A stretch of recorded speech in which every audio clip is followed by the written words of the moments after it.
Bonjour à tous. Alors déjà, pourquoi le jour où la France est mourue? Eh bien, en plus du petit clin d'œil taquin à ceux qui égratignent le français, c'est moins une affirmation qu'une réflexion que je vous propose de mener ensemble. Est-ce que nous sommes arrivés ou allons-nous arriver au jour où la France est mourue?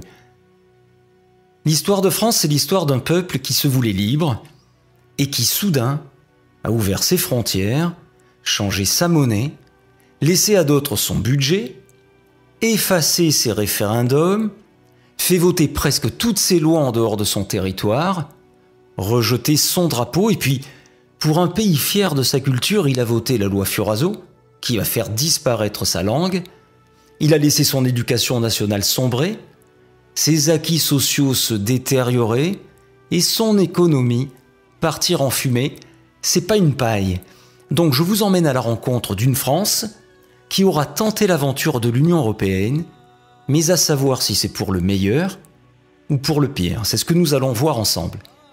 Et pour ce faire, nous allons remonter le temps, nous plongerons au cœur des institutions européennes, on fera un petit tour du côté des frontières et de l'euro, on se demandera alors ce qu'il en est de la démocratie, et enfin, qu'impliquent sur notre quotidien les traités européens. Alors, de tout temps, la France s'est battue pour être indépendante, brillante, innovante. La France, ça a été François Ier face à Charles Quint, des Français qui résistent alors qu'ils sont pris en étau par le Saint-Empire romain germanique, une des premières coalitions européennes. De tout temps, le peuple de France est voulu indépendant de toute oligarchie. D'un côté encore le Saint-Empire et la noblesse, et face à lui, la Révolution et la Déclaration des droits de l'homme et du citoyen, et c'est toujours la France qui brille. Mais c'est aussi une contradiction. De tout temps, on se déchire à l'intérieur des frontières. Qui la vend? Qui la protège? C'est Philippe Pétain et l'appel de la nouvelle Europe voulu par le Troisième Reich. Et c'est le général de Gaulle qui voudra que la nation se rassemble pour vivre libre. Et puis l'histoire s'accélère, c'est le CNR, le symbole de la solidarité, et c'est encore la France qui gagne sa liberté. Et puis les pères de l'Europe, Jean Monnet, Robert Schuman, des hommes providentiels pour certains, pas pour d'autres. Et enfin voilà, on y arrive, on change de cap, c'est le traité de Rome en 1957. C'est un premier président, Walter Einstein. Et ce sont 6 pays qui signent le début de ce qui deviendra l'Union européenne telle que nous la connaissons aujourd'hui. Toute une histoire pour en arriver à ce qu'on nous a vendu comme un rêve, l'Europe des peuples, l'Europe de la paix, le plein emploi et l'indépendance face aux 2 grands blocs, l'Amérique et l'Union soviétique. Donc jusque-là, tout va bien. Sauf que l'histoire a plus d'un tour dans son sac et ça va rebondir, et même très fort. En 2000, nous apprenons que nos pères de l'Europe n'étaient pas si providentiels que ça. Ils étaient financés par les USA. Ce sont les fameux dossiers déclassifiés de la CIA. Alors on sait aussi que tous les présidents américains ont eu un regard bienveillant sur la construction européenne, pourtant bâtie pour leur faire concurrence. En tout cas, c'est ce qu'on nous a dit. Alors quoi penser des déclarations d'Eisenhower dans Paris Match en octobre 1951 ? Rien ne pourra nous être plus agréable que d'apprendre que les États d'Europe se réunissent. Aucune décision pourrait mieux nous aider dans la tâche que nous poursuivons. Mais quelle est donc cette tâche qui fait que l'Europe, pourtant concurrente, semble ne pas être si gênante? Et puis c'est le tour du président Walter Einstein, qui aura été un des juristes désignés par Hitler pour bâtir le projet de Nouvelle Europe. Projet qui aura pour concept majeur que les décisionnaires n'ont aucun compte à rendre au peuple. Face à tous ces éléments qui s'entrechoquent, certains aujourd'hui se demandent qui a bien pu payer les alliances du mariage, et d'autres affirment même que cette union n'a jamais été signée pour le meilleur, mais plutôt pour le pire. Voilà pour ce résumé rapide de l'histoire, et à la revisiter, on en arrive à aujourd'hui. Et aujourd'hui, la France se doit par traité de respecter les institutions de l'Union européenne, alors nous allons jeter un coup d'œil au principal. Leurs rôles sont définis dans les traités européens. C'est à la fois bien puisqu'on sait qui fait quoi, sauf que ça peut être un frein pour l'évolution de leurs compétences, surtout lorsqu'on sait qu'on ne peut pas changer facilement, voire pas du tout, le contenu des traités. Alors elles ont des rôles qui interagissent les uns avec les autres, et visiblement, c'est la Commission européenne qui est le cœur décisionnaire. Par contre, il y en a une qui semble n'avoir de lien avec aucune autre, on y reviendra. Donc, voyons celle qui joue un rôle majeur, le Conseil européen. Il rassemble les chefs d'État, peu souvent, et ne fait que donner l'orientation de politique générale. Vous allez me dire, c'est déjà énorme. Sauf que cette politique, elle est soumise à la direction donnée par les traités européens. Donc, c'est un frein à la liberté des chefs d'État de débattre de tout ce qui n'est pas contenu dans les traités. Et en ce qui nous concerne, qu'on l'aime ou qu'on ne l'aime pas, c'est pas le problème. C'est donc un frein pour la politique menée par notre président de la République en France. Il n'a pas vraiment d'alternative. Soit il suit les directives européennes, soit il décide de quitter l'Union. Alors ensuite, le Conseil de l'Union européenne, qu'on appelle aussi le Conseil, lui, il travaille en collaboration étroite avec le Parlement. Il regroupe un représentant de chaque ministère par État membre. Il s'occupe du budget et c'est lui qui vote les lois après donc discussion avec le Parlement. Le Parlement européen qui, lui, pour montrer l'exemple des économies qu'il nous demande de faire tout le temps, se partage entre Bruxelles et Strasbourg. C'est très pratique pour faire voyager les 751 députés qui sont élus dans les 28 États membres, sans oublier bien sûr les tonnes de dossiers, les secrétaires, les collaborateurs. Ces députés, ceux pour qui l'on vote lors des élections européennes, ne sont en fait que consultés. En fait, ils aident le Conseil des ministres pour qu'il vote les lois. Et ces lois, elles sont votées à la majorité absolue ou qualifiée, ce qui fait qu'on n'arrive pas toujours à se mettre d'accord. Et dans ce cas, et c'est souvent, c'est la Commission qui finit le travail et qui adopte les lois selon ses propres critères à elle. Quels sont ces critères ? Eh bien, il faudra lui demander. Donc on sait qui vote vraiment les lois, mais qui les propose quand on sait que les députés, c'est-à-dire le peuple, ne peuvent pas le faire ? Eh bien, la Commission européenne, ou Commission. Elle regroupe le président, actuellement c'est Jean-Claude Juncker, 28 commissaires, un par État, qui eux ne sont élus par personne, c'est-à-dire ils sont choisis selon leur qualité. Mais la notion de qualité, eh bien ça, il faut aussi le demander à la Commission. Alors, son rôle, c'est faire appliquer les lois et le budget. Ça, c'est l'exécutif, comme en France. Et puis, c'est elle qui propose donc les lois. Et quand on sait qu'elle a aussi un regard sur la justice et la force armée pour la sécurité de l'Union, et ça, c'est loin d'être comme en France, alors c'est là qu'on est content d'être amis avec Wikipédia. Et Wikipédia nous dit « Une dictature est un régime politique dans lequel une personne ou un groupe de personnes exerce tous les pouvoirs de façon absolue, sans qu'aucune loi ou institution ne les limite. » Alors de là à dire que ça peut être appliqué à l'Union européenne, je vous laisse voir avec vous-même. Et enfin, la BCE, la Banque Centrale Européenne, celle qui n'avait aucun lien avec personne, eh bien, c'est une banque. Elle reçoit l'argent de tous les pays membres, donc notre argent. Mais attention, on continue à s'accrocher, elle en fait ce qu'elle veut. Elle décide de la politique monétaire de l'Union, mais elle est totalement privée et indépendante. Et ça, c'est plutôt à mourir de rire, surtout avec l'argent des autres. Elle n'a aucun compte à rendre à personne, ni au chef d'État, ni à la Commission européenne, qui est pourtant le cœur de l'Union, ni aux Européens, ni même à la justice. Totalement en dehors de la planète. Quant à sa politique, c'est jouer contre l'inflation. L'inflation, pour faire court, plus il y en a, moins les riches sont riches. Sauf qu'en jouant avec une dose d'inflation, on peut aussi relancer la compétitivité et donc créer de l'emploi. Mais bon, vu qui est à la tête de la BCE, ancien collaborateur de Goldman Sachs, c'est pas vraiment la solution qui est choisie.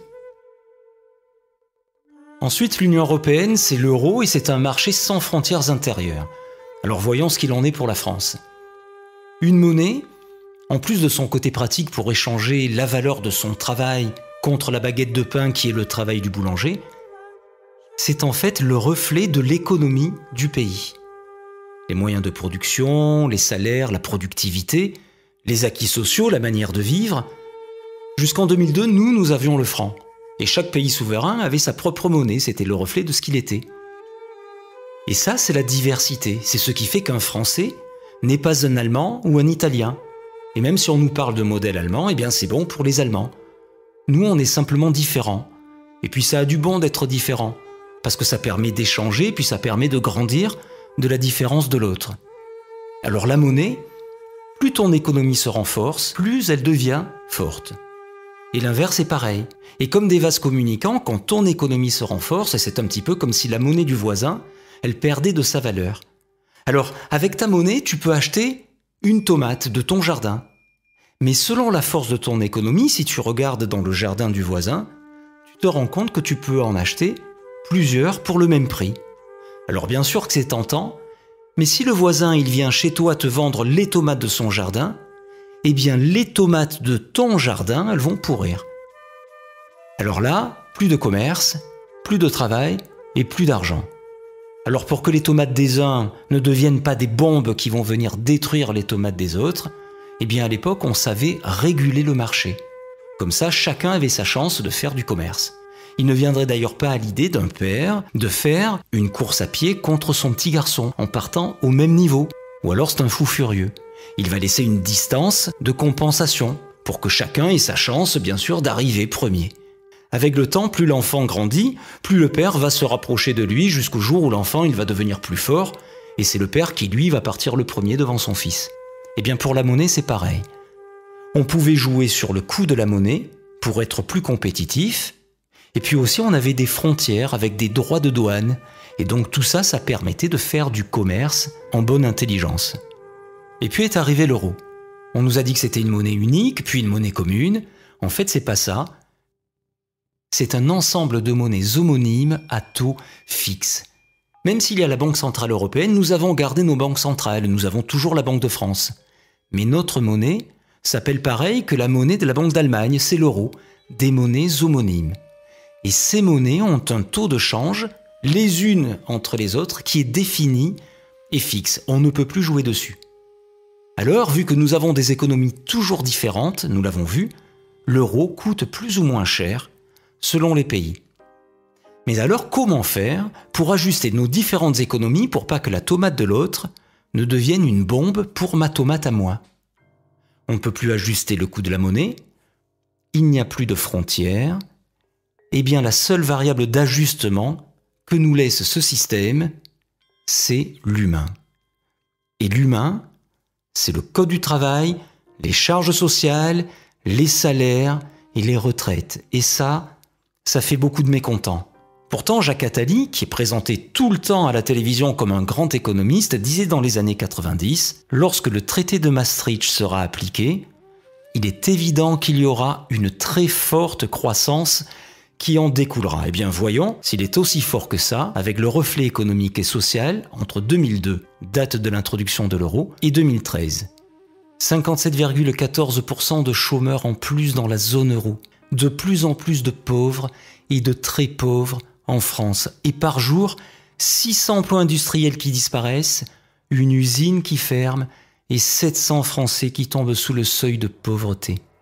Donc, n'en déplaise à Jacques Attali, la zone euro aura toujours été classée dans les dernières zones économiques au monde, comme en 2013, où elle aura eu un taux de croissance de 0,8%. Alors face à tous ces éléments, est-ce que ça serait un réel cataclysme de quitter la zone euro? Est-ce que l'euro est une bonne chose ou pas pour nous? À vous de voir. Alors maintenant, on va se pencher sur l'aspect démocratique de l'Union européenne, à savoir que je vais mettre de côté le débat des différentes déclinaisons de la démocratie, je ne vais garder que l'idée de gouvernance représentative, c'est-à-dire trouver la meilleure manière de gouverner pour que les citoyens se sentent représentés. Alors à la base de notre République, il y a Montesquieu. Et pour Montesquieu, les différents pouvoirs sont séparés. D'un côté, l'exécutif, au gouvernement, le législatif, c'est le peuple, et le judiciaire, totalement indépendant, ce sont les juges. Et là, on a vu que ça n'est pas la manière de procéder de l'Union européenne.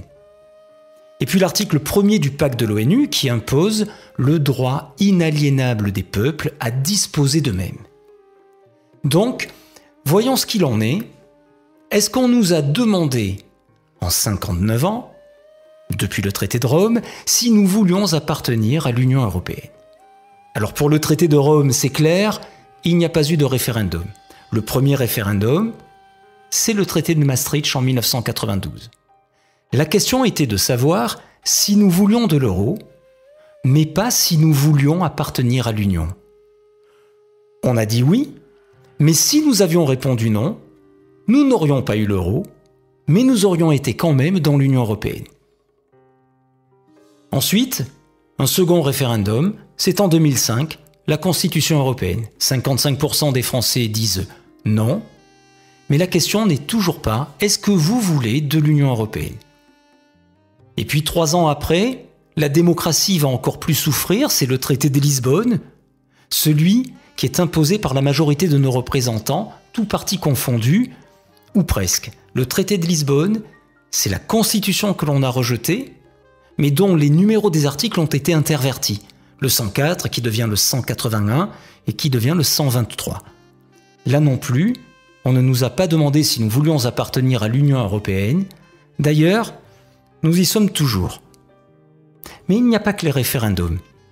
Madame Viviane Reding, vice-présidente de l'Union européenne, va déclarer en 2012 devant nos députés « Il faut lentement mais sûrement comprendre qu'il n'y a plus de politique intérieure nationale. » Alors ce qui veut dire que nos députés ne servent plus à rien, qu'ils ne nous représentent plus. Pourtant, la Déclaration des droits de l'homme et du citoyen de 1789 dit que la nation, c'est le peuple, c'est nous. Donc pour l'Union européenne, il n'y a plus de nation et donc il n'y a plus de peuple français. Ensuite, Jean-Claude Juncker, l'actuel président de la Commission, lui, il dira en pleine crise grecque en 2015 « Il ne peut y avoir de choix démocratique contre les traités européens ». Alors je peux me poser la question, s'il n'y a pas de choix démocratique, Jean-Claude, il y a donc? Eh bien, il y a donc l'inverse, et nous savons tous ce qu'est l'inverse de la démocratie. Et puis pour finir, un dernier exemple avec Helmut Kohl, qui fut chancelier allemand, mais surtout qui fut à l'origine du traité de Maastricht. « Je n'ai pas soumis l'euro à référendum en Allemagne, car il va de soi que je l'aurais perdu. Je me suis comporté comme un dictateur.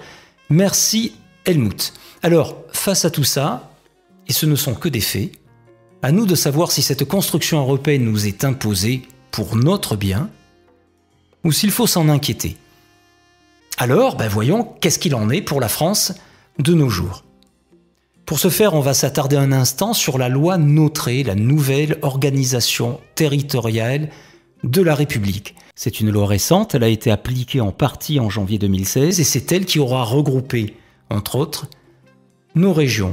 Alors pour regrouper des territoires ou changer leurs frontières, jusqu'à présent il fallait s'en référer au Code général des collectivités territoriales et donc aux citoyens.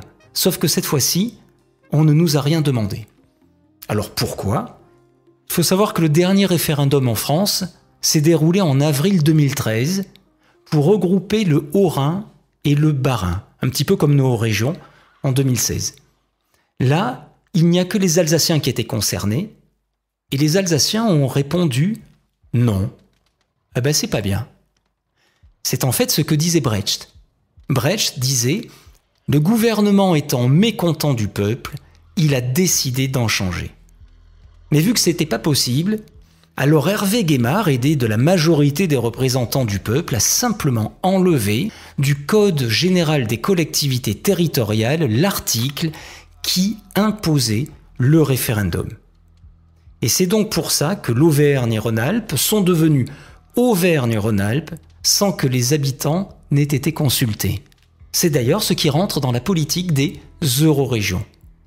Alors c'est quoi une eurorégion? Une eurorégion, c'est à peu près la forme administrative des États américains ou des Länders allemands. Et quand on regarde la carte des verts européens, on se rend compte qu'il n'y a plus que des régions. Les États ont disparu. Il n'y a plus de France. C'est d'ailleurs ce que nous explique François Asselineau dans sa conférence « Les eurorégions ». La France donne de plus en plus de compétences aux régions. Les régions vont devenir de plus en plus autonomes. Mais à force de donner toutes ces compétences, la France devient une coquille vide et elle ne va plus servir à rien. Les régions, elles, vont dépendre directement de Bruxelles. Et lorsqu'on va effacer les doublons administratifs, eh bien la France va disparaître. C'est une simple théorie, mais une théorie que l'actualité rend de plus en plus factuelle. Et puis bien sûr, l'Union européenne s'adresse à nous tous les jours. La loi des lois, c'est de moins en moins notre Constitution de 1958, ce sont les traités européens. Ces traités, nos gouvernements les appliquent, et même que parfois on est totalement perdu avec nos valeurs qui disparaissent. Alors, est-ce que c'est volontaire de leur part, ou sont-ils obligés? La première chose à savoir, c'est que l'Union européenne a des compétences qui lui sont propres. Ce sont les compétences exclusives qui ne regardent plus les États. C'est comme ça, et c'est pas autrement. Ces compétences sont l'union douanière, entre autres les taux, et ça peut provoquer des délocalisations, des règles de concurrence entre les États, et ça peut amener des privatisations, et puis la politique monétaire, on a vu ça avec l'euro. Et les États n'ont donc rien à dire sur tout ça. Ensuite, des compétences dites partagées, à savoir que dans les faits, on ne demande que rarement les avis des États. Alors il y a la politique sociale, ça c'est le code du travail, les acquis sociaux, la santé publique, puis l'agriculture, les transports, la justice, l'immigration, l'énergie, en fait presque tout ce qui est important. Mais à savoir que ces compétences-là sont soumises au principe de subsidiarité, c'est-à-dire que les États peuvent encore agir, mais jusqu'à ce que l'Union européenne s'en saisisse. C'est d'ailleurs pour ça qu'actuellement tout s'accélère, on le voit avec la France, qui applique entre autres la vision de Bruxelles sur le Code du travail. Si on rajoute à ça ce que l'on a déjà vu avec le Conseil européen, soit nos hommes politiques acceptent de suivre, soit ils décident de quitter l'Union. Alors l'Union, c'est donc les traités européens. Dans ces traités, il y a un article très important, c'est l'article 121 du traité sur le fonctionnement de l'Union européenne, le TFUE. Il impose les grandes orientations de politique économique, c'est-à-dire les GOPE. Les GOPE, on les retrouve dans un document annuel qui s'appelle « Recommandations du Conseil ». Alors certains disent que le titre pourrait être « Imposition du Conseil ». Ce qui donne le programme national de réforme. C'est la feuille de route annuelle de la France qui se présente comme ça. Et c'est bien marqué « Recommandation », que l'on pourrait traduire par « directive ». Recommandation adressée à la France par le Conseil européen. Alors là, les recommandations sont de 2014, et le programme de réforme, lui, est de 2015. Il y a un petit battement entre eux, mais à bien y réfléchir, c'est un copier-coller. Donc nous allons voir quelques exemples pour bien montrer que ce que nous vivons tous les jours, même si les médias n'en parlent jamais, c'est ce que l'Union européenne décide pour nous. Alors pour la loi Notré, eh bien on voit bien qu'il y a une colonne de recommandations à gauche et des colonnes d'application pour la France. Et très vite, qu'est-ce qu'on y lit? Décentralisation d'un côté, création de régions européennes et division par deux des régions, c'est ce qu'on a abordé tout à l'heure. Fusion des collectivités locales, et la France répond par la réduction des intercommunalités. Et là, on comprend que nos communes, telles que nous les connaissons, vont disparaître ou vont devoir se regrouper par agglomérations plus importantes, les fameuses agglos. Ensuite, éliminer les doublons. Et on lit transfert de compétences des départements. Et là, en plus des communes, ce sont les départements qui vont donner leurs compétences à la fois aux régions au-dessus et aux agglos en dessous. Et puisqu'il faut éliminer les doublons, alors les départements vont disparaître.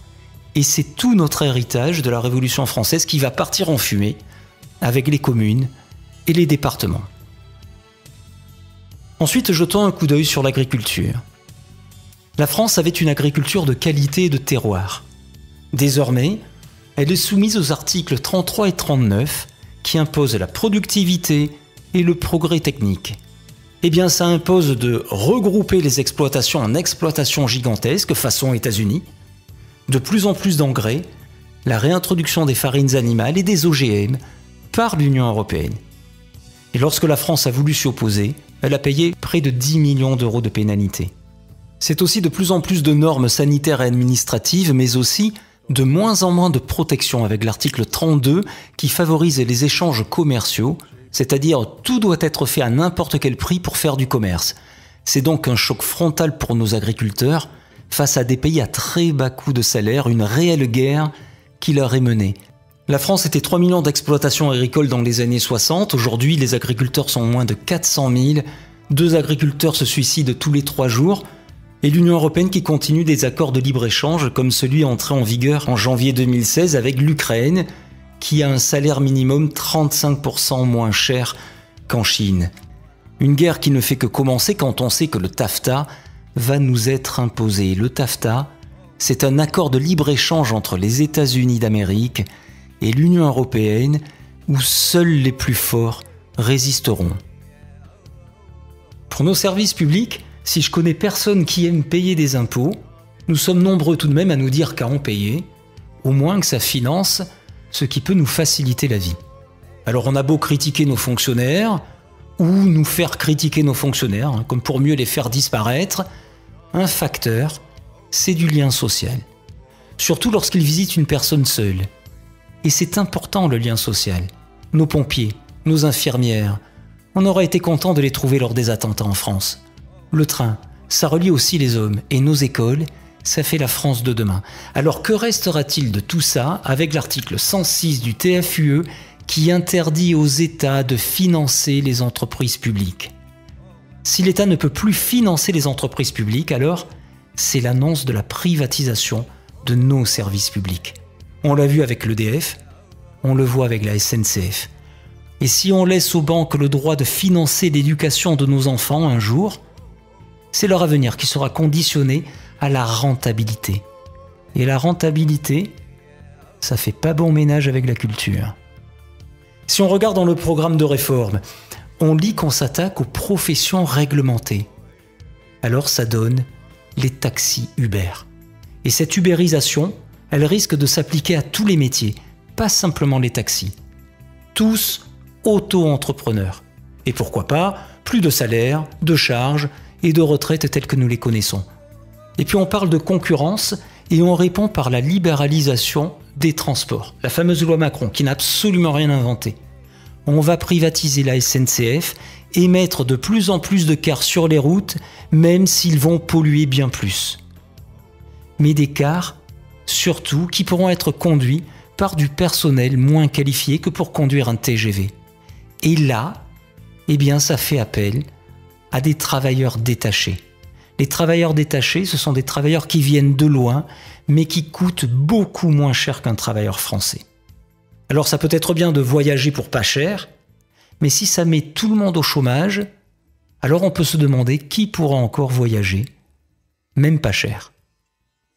Et ça prépare l'arrivée du TISA. C'est comme le TAFTA, mais en pire, entre les États-Unis, l'Union européenne, mais aussi avec une vingtaine de pays tout autour de la planète, un accord de libre-échange sur le commerce des services. C'est toute notre manière de penser les services et donc la fin de nos services publics qui est annoncée.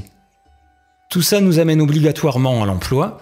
La réponse le plus souvent donnée par nos hommes politiques lorsqu'ils ne savent plus quoi dire, c'est le mot mondialisation.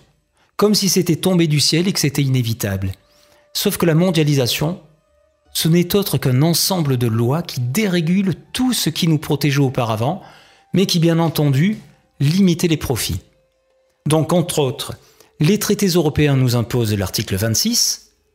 L'Union européenne est un espace de libre-échange, c'est-à-dire on fait ce qu'on veut, et non faussé, c'est-à-dire que les États n'interviennent plus d'aide. L'article 32, on l'a déjà vu, pour les échanges commerciaux avec les États membres, c'est-à-dire les 28 États de l'Union européenne, mais aussi les pays tiers, c'est-à-dire tout le reste de la planète, et même la Chine. Le principal, c'est le commerce. Mais qu'en est-il des acquis sociaux et du niveau de vie des travailleurs? Mais aussi l'article 63, lui c'est le plus intéressant. Toute restriction de mouvement de capitaux est interdite.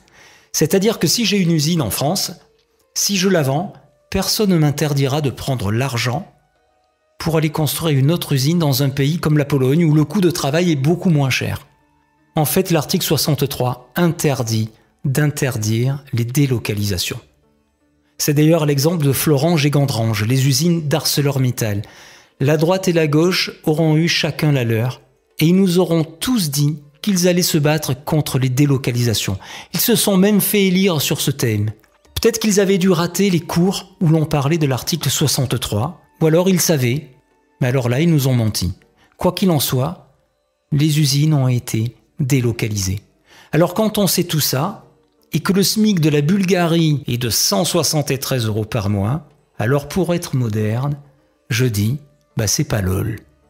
Ensuite, l'Union européenne vient nous parler de restrictions de retraite alors que ces articles organisent la fuite de notre industrie et de nos emplois.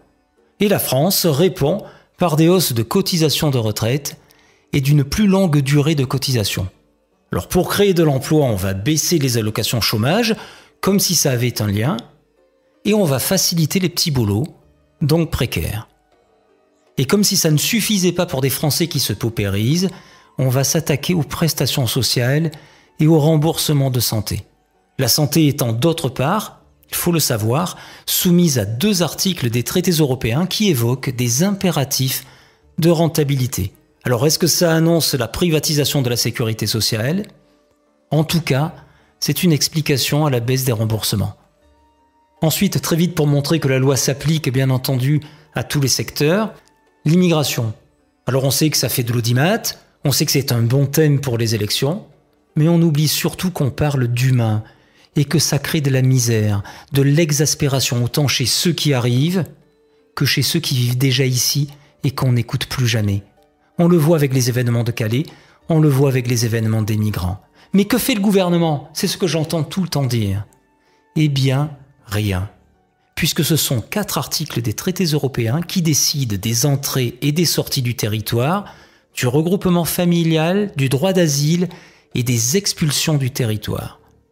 Donc ceux qui vous disent qu'ils vont agir contre l'immigration sans vouloir sortir de l'Union européenne, et donc de ces articles-là, ne vous disent pas la vérité. Alors bien sûr, il y aura toujours ceux qui vous diront « oui, mais tu comprends », en fait les beaux parleurs qui surtout ne connaissent pas l'histoire, et l'histoire récente, c'est le président Sarkozy en 2010 qui aura voulu renvoyer les Roms dans leur pays d'origine. Alors Viviane Reding, qui s'occupait à l'époque de ces affaires-là pour la Commission européenne, aura dit non, et ce fut non. Point à la ligne, tout le reste n'est que bavardage. Alors on va finir avec la sécurité nationale. Est-ce que l'Europe est toujours synonyme de paix? Eh bien c'est l'article 42 du traité sur l'Union européenne, le TUE, qui impose l'OTAN comme garant de la sécurité de l'Union. C'est tout de même insolite pour une Union européenne qui a été bâtie pour faire rempart aux grands blocs étrangers. Parce que l'OTAN, c'est tout de même Washington. Et que la politique étrangère des USA, elle se définit par ce qu'on appelle le choc des civilisations. Il suffit de lire Huntington et Brzezinski. Et puis ensuite, lorsqu'on voit la carte des bases de l'OTAN, et qu'on voit toutes ces guerres dans des pays pas très blancs, auxquels l'Union européenne et la France ont participé, et sans parler de la violence qui règne désormais au sein de l'Union elle-même, on peut tout de même se demander si vraiment l'Europe, c'est la paix. Alors avant de conclure, il nous reste à voir le cadeau de l'Union, c'est-à-dire les aides et les subventions européennes. Ça ne vous aura pas échappé, il y a bien un point d'interrogation, et on va voir pourquoi. Tout d'abord, il y a une contrepartie à ces subventions, c'est de faire la publicité de l'Union. Pour chaque aide, on dresse le drapeau européen. C'est pour ça qu'il y en a autant sur nos bâtiments publics ou lorsqu'on fait des grands travaux. Alors il est vrai que nous recevons différentes aides de l'Union européenne. La PAC, la politique agricole commune, le FSE, le Fonds social européen, le Fonds FEDER pour les entreprises et les formations. Mais il y a un détail qu'il ne faut pas oublier, c'est que la France est le second contributeur net de l'Union européenne, c'est-à-dire qu'on donne plus à l'Union qu'elle nous en reverse. Dès qu'il y a de l'argent distribué quelque part par l'Union, c'est-à-dire en Grèce ou même en Ukraine, malgré son gouvernement composé d'un tiers de partis néo-nazis, eh bien 16% sont payés par la France. Chaque année, la France donne à peu près 24 milliards d'euros à l'Union européenne, qui nous rend de notre argent à peu près 15 milliards, les fameuses aides qu'on vient de voir. Et lorsqu'on fait la balance, la France perd 9 milliards. Alors, lorsqu'on perd 9 milliards, est-ce qu'on peut dire que l'Union nous donne des aides?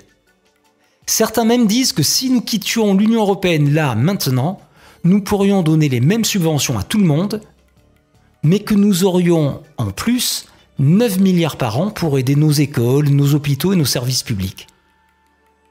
Par contre, ce qui est plus sûr, c'est que le véritable cadeau de l'Union européenne, mais à l'envers, c'est une inflation normative. De plus en plus de normes sur tout. Ce sont les fameuses normes européennes.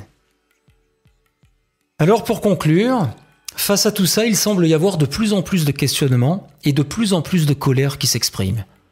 Il y a aussi des partis que l'on appelle souverainistes, qui sont eurocritiques, comme le Front de gauche, le Front national, jusqu'au petit parti de Debout la France.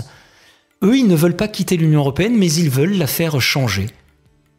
Ils en appellent à un rapport de force entre la France et l'Union européenne qui ne pourrait en fait que plier. Mais il y a deux autres partis, le PRCF, communiste, et l'UPR, l'Union populaire républicaine, le plus gros et le plus actif, qui eux disent que c'est impossible. On ne peut pas changer une seule ligne des traités européens car nous sommes soumis à l'article 48 du TUE. Ce qui veut dire que tout ce que l'on a vu est soumis à la loi de l'unanimité. Et donc il faudrait que les 28 États membres, pas tous moins un, tous, qui ont pourtant des intérêts totalement divergents, se mettent tous d'accord au même moment sur un même point, et en plus que ce soit dans la direction qui nous intéresse à nous les Français. Eh bien l'UPR dit que ce serait bien plus difficile que de gagner à l'euro-million. Ces partis nous renseignent même sur le fait que l'on ne peut pas quitter l'euro sans quitter l'Union européenne, car il n'y a aucun article dans les traités qui le permettent.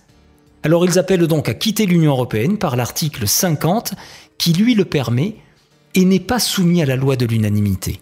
C'est pour eux le seul moyen pour que les Français retrouvent la liberté de choisir eux-mêmes leur destin collectif. Alors donc, que faire de toutes ces informations ? Eh bien, tout cela vous appartient. Pour ma part, j'aime à me rappeler ce que nous dit le grand psychologue en communication non violente, Thomas Dansbourg, lorsqu'il cite l'école de Palo Alto. Lorsqu'on fait ce qu'on a toujours fait, on obtient ce que l'on a toujours obtenu, comme pour mieux nous pousser à faire évoluer notre manière de penser. Eh bien, j'espère qu'avec tout ça, vous ferez ce qu'il faudra pour que vous obteniez ce que vous voulez vraiment obtenir, et ainsi, nous n'en arriverons jamais au jour où la France est mourue. Je vous remercie.